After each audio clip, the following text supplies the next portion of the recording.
Hello everyone, मैं आपको लेकर आया हूँ थर्मोडायनामिक्स की नेक्स्ट वीडियो जिसमें अपने कुछ कॉन्सेप्ट को क्लियर करते हैं। ठीक है, सबसे पहला पॉइंट हमारे पास है सिस्टम। सिस्टम होता क्या है? Any portion of matter which is considered as separated from its surrounding is called system. यानी मैटर का कोई भाग जो सराउंडिंग से बिल्कुल अलग होता है सिस्टम कहलाता है। ठीक है, there are 3 classes of system. Classes की सिस्टम के जो क्लासेस हैं वो 3 टाइप्स के हैं, यानी कि open system, close system and isolated system. तो सबसे पहला पॉइंट हमारे पास है ओपन सिस्टम। ओपन सिस्टम होता क्या है? A system which can exchange matter and energy with the surrounding is called open system. यानी कि ऐसा सिस्टम जो सराउंडिंग के साथ मैटर और एनर्जी को एक्सचेंज करता है, किया जा सकता है। ठीक है, वो ओपन सिस्टम कहलाता है। फॉर एग्जाम्पल के तौर पर हम ले लेंगे एयर कंप्रेशर, यानी कि at low pressure इंटर्स and air at high pressure leave the system. यानी कि लो प्रेशर पर इंटर करता है और हाई प्रेशर पर सिस्टम को छोड़ देता है। ठीक है, यानी कि इसका मतलब ये हुआ कि सराउंडिंग के साथ एनर्जी एंड मैटर परिवर्तित करती है, इसको परिवर्तित करती है। तो there is an exchange of matter and energy with the surrounding.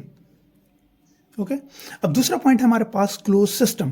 Close system क्या होता है? A system which can exchange only energy and no matters with the energy with the surrounding is called close system. यानी कि वो system जो surrounding के साथ केवल एनर्जी को परिवर्तित करता है, यानी कि एक्सचेंज करता है, बट मैटर के साथ एक्सचेंज नहीं करता है, क्लोज सिस्टम कहलाता है। फॉर एग्जाम्पल के तौर पर हमने ले लिया है gas in close in cylinder expand when heated and drive the piston towards the boundary of the system move but the matter in the system remain constant. तो इसके लिए समझने के लिए क्या करते हैं कि हम एक इनक्लोज सिस्टम ले लेते हैं जिस पर एक पिस्टन लगा हुआ है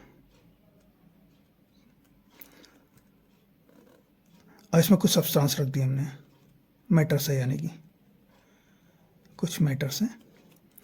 जब हम इस मैटर यानी कि इस मैटर को फिलेट कर देते हैं, हाफ फिलेट करेंगे, ज़्यादा नहीं, तो इसको हम क्या करते हैं, जब इसको हम हीट देते हैं, इस सिस्टम को हम हीट देते हैं, जैसे ही हम इसको हीट देंगे तो क्या होगी, ये एक्सपेंड होगी। जब एक्सपेंड होगी तो पहले सिस्टम का जो बाउंड्री थी, यानी कि इसका वॉल्यूम V1 था, और जब ये एक्सपेंड होता है तो इसकी बाउंड्री मूवेबल हो जाती है, यानी कि ये पहुंच जाता है B2 पर।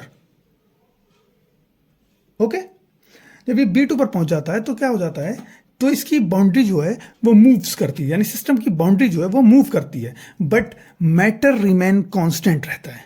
मैटर रिमेन कांस्टेंट रहता है। ठीक है, तो कहने का मतलब क्या हुआ, जब इसको हमने हीट किया तो एनर्जी जो थी वो क्या कर गई, परिवर्तित हुई, यानी कि परिवर्तित हुई, एक्सपेंड हुई, यानी कि फैली।